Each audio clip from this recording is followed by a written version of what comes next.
So this one says, talk about the 1893 conference, talk about sealing to their own ancestors and not to church leaders. It was in 1894, an April conference, that Wilford Woodruff announced what I referred to briefly, to change what was known as the law of adoption. So, to summarize this briefly, in Nauvoo, when they began sealing, there were many people who had no relatives in the church. So to be sealed was impossible for them. They had no spouse to be sealed to or no parents to be sealed to. And the answer to this problem was to seal them into the priesthood. So it's a whole chapter in the book, which I'll summarize in a paragraph. So for 50 years, sealing into the priesthood lineage of a church leader was what occurred for those who either did not have someone to be sealed to or wanted to be sealed to someone they felt more worthy. And in 1894, Wilford Woodruff received a revelation to say, honor your father and mother, be sealed to them, trust that they are worthy, and link the generations. So it was then that family sealings began generation upon generation. Before then, it had been limited to one generation within the church. So the oldest, the first convert to the church could be sealed to their parents.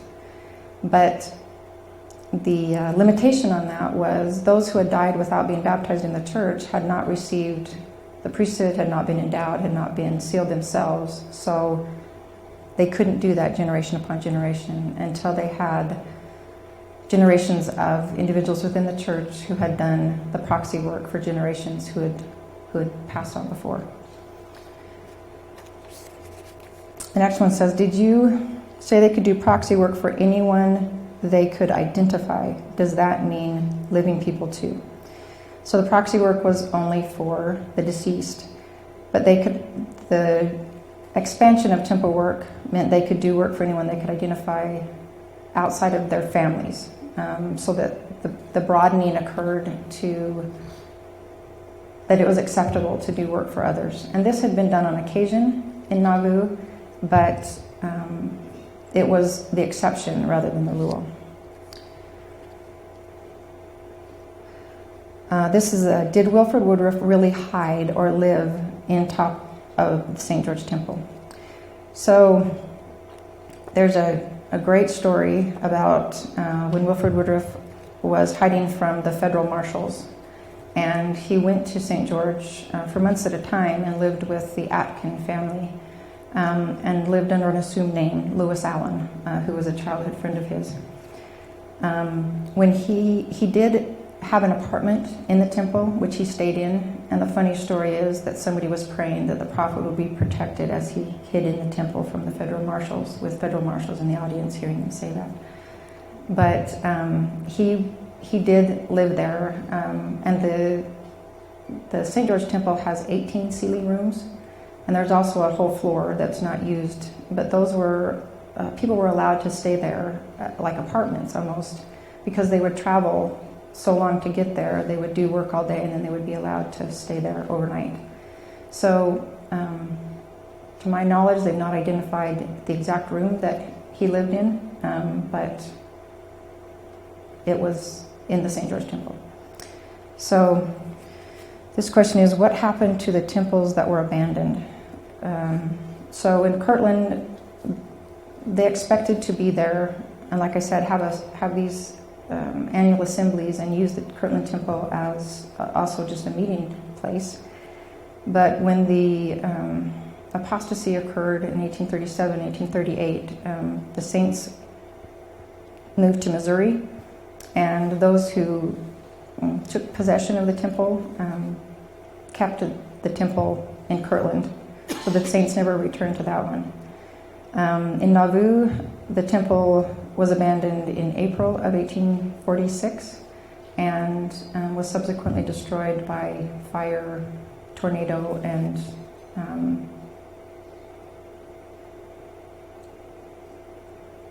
just vandalism.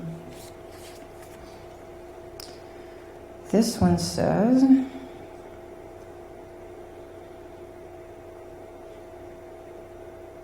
I think, who are the two presidents that were not, whose work was not done in St. George Temple with the rest of the presidents of the United States? So that was Buchanan, who was the one who sent the army in 1857 to Utah. And then, help me out, Rick. Martin Van Buren. So he was the one that Joseph Smith went to request redress for the grievances of Missouri, and Martin Van Buren told him there was nothing that he could do for him. So those were the two whose work was not done in 1877, but it was subsequently done. This one was, when was temple clothing instituted? So the garment was instituted in Nauvoo, and the temple clothing was, I'm not sure what you are referring to by temple clothing, but white was worn, but not required. So in the St. George Temple was when the letter was sent out to everybody to say, when you're coming to the temple, be sure for the women to bring 2 white skirts and for the men to have a long shirt made. And it was also when the officiators in the temple began wearing all white. Wilford Woodruff writes about having a suit made, and that he and Lucy Bigelow Young, one of Brigham Young's wives, she was the matron of the temple at the time, were dressed all in white on that first March 1st, when the 154 women came to help him with his temple work. This is who were the 68 women who Wilford Woodruff included on his list, and were they husbands and wives. So this one is fascinating to me, because the 68 women, about 1/3 of them were the wives of the eminent men that he listed, but about 1/3 of them were listed without their husbands being listed. And then others were women who were not married. So it's a range of people from Marie Antoinette to Charlotte de Corday, who was part of the French Revolution, to Jane Austen and Charlotte Bronte, as well as George Washington's parents and grandparents. And there were only 3 couples sealed.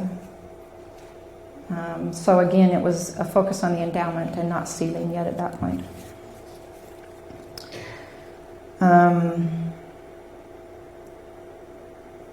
This one says, any thoughts on why there are similarities between the temple and Masonic symbols?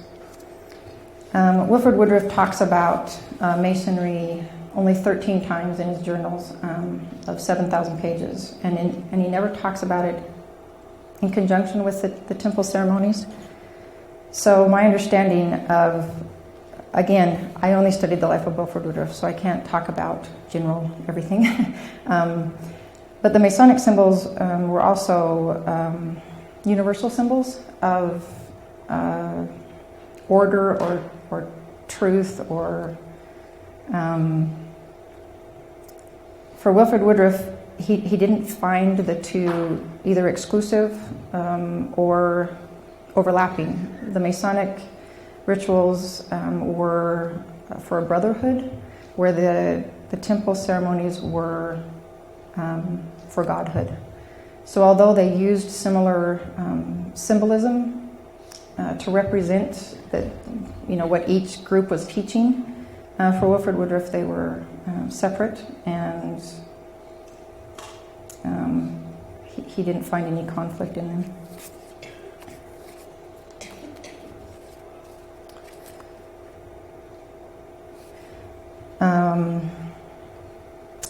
This one is Wilford's wife divorced him, but they were resealed, is the question. So Wilford Woodruff was sealed to 9 women, but the length of those marriages and the death of some of the women meant that he was never with 9 at the same time. He married Phoebe in 1837 in Kirtland, and then they were sealed in Nauvoo in 1843. The first polygamous sealing was in 1840. I have to think really hard. 46, and he was sealed to 3 women on the same day, and one of them is the one that divorced him. So let me see if I can simplify this. He was sealed to Sarah, Mary, and Marianne on the same day. And Sarah and Mary were young women who, I'm not sure they understood what it meant to be a part of the family or sealing, and they continued to mingle with other teenagers. One was 17, one was 19. And after 3 weeks, he called a meeting and said to him, you need to behave like married women and keep the rules of the family, basically. And he said, and if you don't want to do that, then you're released and you can return to your own families. And they chose to do that. So they were with him for 3 weeks. Marianne Jackson was sealed that same day. She followed the first group of pioneers to the Salt Lake Valley and crossed Wilford Woodruff coming back. So Wilford Woodruff left with Brigham Young. They arrived in July and returned in September, and her group was coming in September. So she had their son, and a few weeks after she gave birth, she left for Utah. And so she divorced him while he was gone. Because after he came back from the original pioneer trek, he was called on a mission to the east, to Boston, and was there for 2 years. So while he was in Boston, she asked to be released from their marriage, but they were later resealed. There's a kind of a note in his journal after her second husband left her. So, complicated answer to that question. Then he was sealed to what would have been his sixth wife in 1852, and she died 6 months later. And he was sealed to 2 more women in 1853 who remained with him until their deaths. They died after he did. So I guess you'd say with him until his death. But and then he was sealed again in 1857. So those 4 women, his first wife Phoebe, and then Emma Smith and Sarah Brown were sealed to him in 1853, and then Sarah Delight Stocking in 1857. So those were the wives that he spent his life with. And then Phoebe died in the 1880s, and Emma was his wife when he was prophet. And Sarah Delight Stocking and Sarah Brown didn't live in Salt Lake then, so they were, I think, in Randolph, Utah, and I'm sure the family can correct me. So he lived mainly with Emma after Phoebe's death.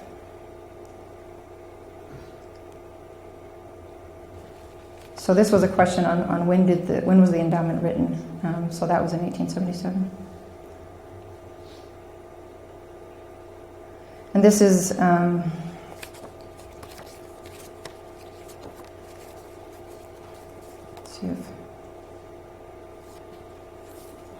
this is somebody telling me I'm doing a great job. Thank you.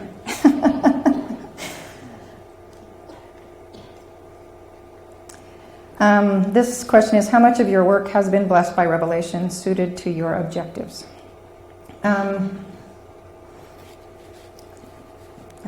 This is a hard one to answer.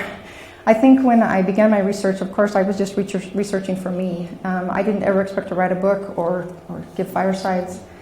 But when I was doing the research, trying to answer my own questions, I kept looking for a book that was written explaining, the development of temple doctrine, the amazing process that occurred. And my understanding of the process is that God revealed one piece of the puzzle, and then the saints acted on it. And when they acted on it, they had more questions and they returned for more information and more revelation. And each time they went through that cycle, they were blessed with more information. It was also a process that took time because if God couldn't reveal the mission of Elijah and the priesthood and the ordinances and expect a group of 3,000 people to accomplish that in 1830, they had to be a process and a process over time, because first you had to have enough people, then you had to build temples to perform the ordinances in, and then you had to have enough proxy work done that you could actually start sealing families generation upon generation. So the process became clear to me, and during my own process of research, I would say to my husband, did you know that Wilford Woodruff said this? And did you know that Joseph Smith experienced this? And he kept saying to me, maybe you should write that down. And as I wrote, I thought, nobody else is as crazy as I am to read 11,000 letters and 3,000 discourses. And so if I can share it, I've got to share it in a manageable way. So that's how the book came about. But my own process, the question is to be blessed by revelation. I never wanted to pretend that this was a calling, that this was something that I was supposed to do by revelation, because I guess I felt I had to take responsibility for any mistakes that were made and not believe that God was directing me. But this is a good time to close with my testimony that when we seek knowledge, we receive it. And I didn't start this with the idea that I would come to love this man, to respect his work ethic, to appreciate his sacrifice.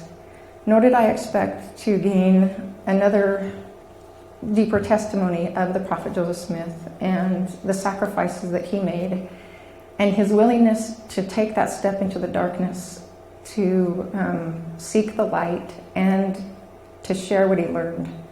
But from them, that's the lesson that I received, was if we act on what we know, God will teach us more. And again, I leave you that testimony in the name of Jesus Christ. Amen.